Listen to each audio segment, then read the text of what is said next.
the question will not be there. If we were never going to die, if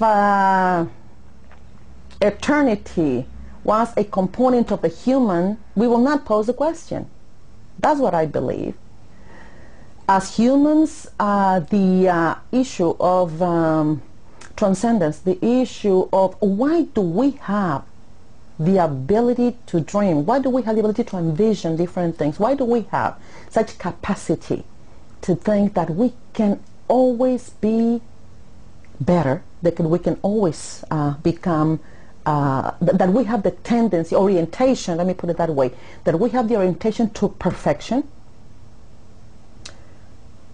That will be considered to be a religious dimension. But the question itself, I will say that if we were never going to die, we will not pose a question. That's a good response, and it's unique.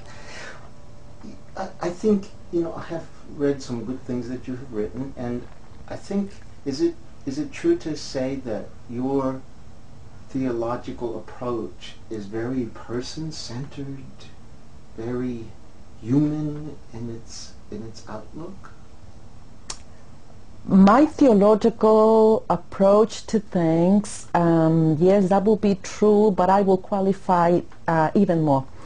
To me, if theology is an activity that helps us to name our experiences, our religious experiences of life, if theology is an instrument of thinking, and thinking about our connections to the divine in our daily activities, to me what is more important is that we take always into consideration as a starting point for this thinking those who are the subjects of such faith.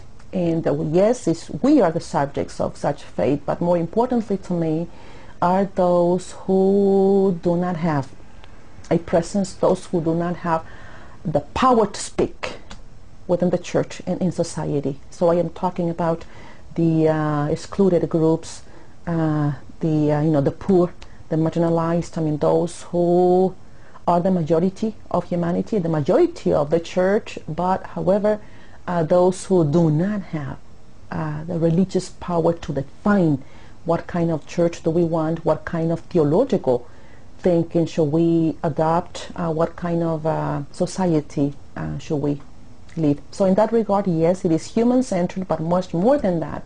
I think it is centered on the poor, on the people who must have a greater say in theology and in the church and society, in our cultures and so forth.